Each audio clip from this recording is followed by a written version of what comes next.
Tony D and Little Joan with a screenwriter's rant on Goosebumps, The Vanishing, starring David Schwimmer from Friends as the dad and his kids. And it's Goosebumps. Smash a like and subscribe. Thank you for smash liking and subscribing. Check out my books. The links are in the description. Comedy horror in South Jersey. It's the Pineys, books 1 through 15, available at Amazon.com. Don't forget, Kindle Unlimited is free. Some good scenes here where Schwimmer gets infected by some kind of creature. Worms going in and out of his arm. He's got to pull them out. Pretty creepy. He eventually freezes whatever the creature is. I think it's part plant, but I think it's also part blob. And it may be impacting his mind, making him do stuff. Local youth breaks into his basement, finds out the hard way. He probably shouldn't have done that. There's the blob. But it all stems around a story about Schwimmer trying to figure out what happened to his brother 30 years ago.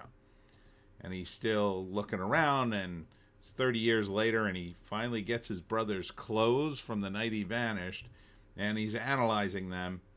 And that's part of it. And then his kids are coming to visit in his old house, where I guess he's lived for the last 30 years plus.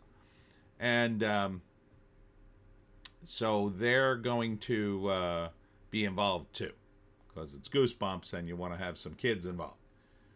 I don't mind Goosebumps. It seems fine. I never got into it. I was too old for Goosebumps, but obviously I've heard a lot about it since I do the Pineys, which is in a similar vein, except my stuff's more comedy and their stuff's more serious, but for kids serious.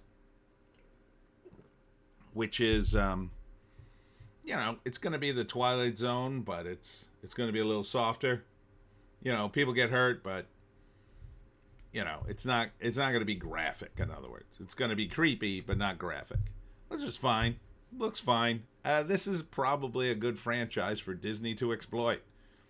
If you can keep it for the kids, you can avoid jamming your message down it. Now, it seems to have no message, so good on Disney.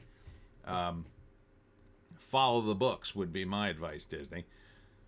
First act, the kids are coming to Schwimmer's house, and the backstory is he's still looking for his brother, or what happened to him after 30 years. He says, you're going to spend the summer here, but never go down into the basement. Mysterious basement where he does stuff.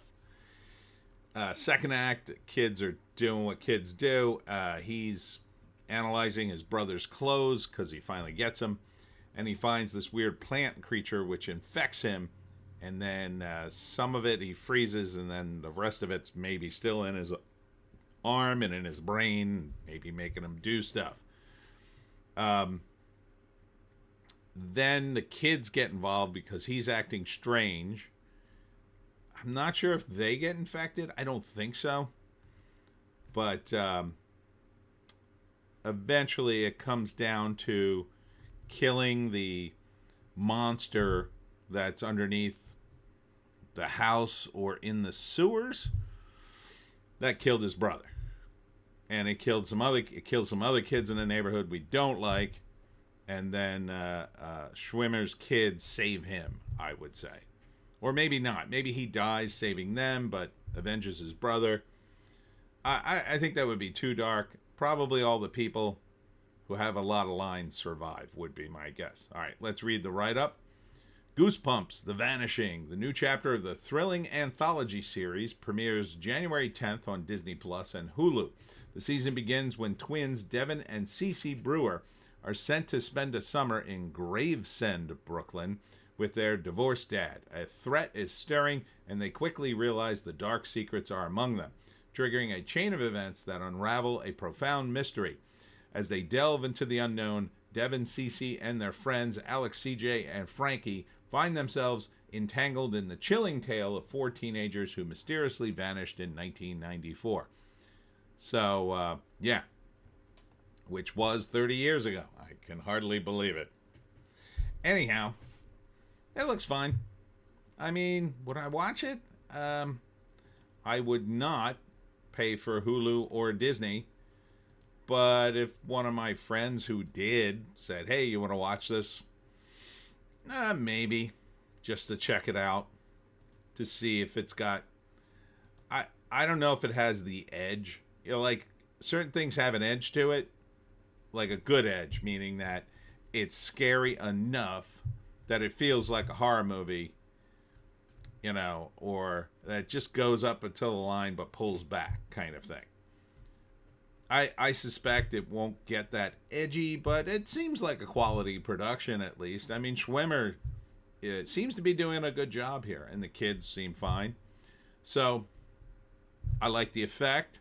I probably wouldn't say no to watch this. It's not really for me. I'm a little too old for this, but seems like it would be safe-ish for your kids. Finally, something Disney's putting out for kids, maybe? Maybe? I mean, Goosebumps was meant for kids. It was meant to be scary stuff for kids, right? So it's appropriate that it would be. It's just I don't trust Disney anymore, so I'm not seeing the message in here. So that's good. Maybe it's pretty standard. Maybe they follow the books. Yeah, follow the books, Disney.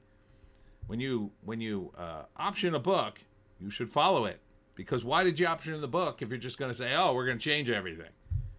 I hate when studios do that. I absolutely hate it. Even if it's a bad book. I mean, you at least got to follow the spirit of the thing. I understand you make a few changes, cosmetic changes here and there. Maybe you update it a few years if the book gets into too specific a detail and you want it to take place in the modern day for some reason. I can understand a few, or maybe it's a production thing. Sometimes changing it works. If you have someone like Stanley Kubrick in The Shining, he didn't put the hedge maid's animals in The Shining, which are in the book, apparently. They come to life and chase people. Yeah, that was an aesthetic choice by an auteur who was really good at making movies. Fine. But not everybody's an auteur. Some people are just punching a clock and doing stuff for Disney. In this case, I would follow the book. Unless you had a named director, somebody who's exceptionally talented, I would say, you better follow the book here. The books are popular. Why wouldn't you follow the book? Or you better have a damn good reason not to follow the book. That would be my take. Anyhow, that's it for me. Tony D and Little Joan. Check us out on the green site, the orange site, and the black site for more videos. Tonight, I will be doing a virtual call for the Mercer County Library. Now, if you want to get involved and see my talk on how to hunt the Jersey Devil, go to the link below to my site with all the listings of the various events I'm having, and then go to the Mercer County Library, and you must register for the event if you want to see it. It's at 6:30 p.m. They're using a software called the GoToMeeting. So you need to install that as well. So don't wait until the last minute if you want to participate in it. There will be Q&A. So this is your opportunity if you live out of state and you can't get to South Jersey to see my talk on how to hunt the Jersey Devil. Also tomorrow, a big one I've been looking forward to. I will be at Summers Point Mansion. Summers Point Historic Mansion. And this is going to be great.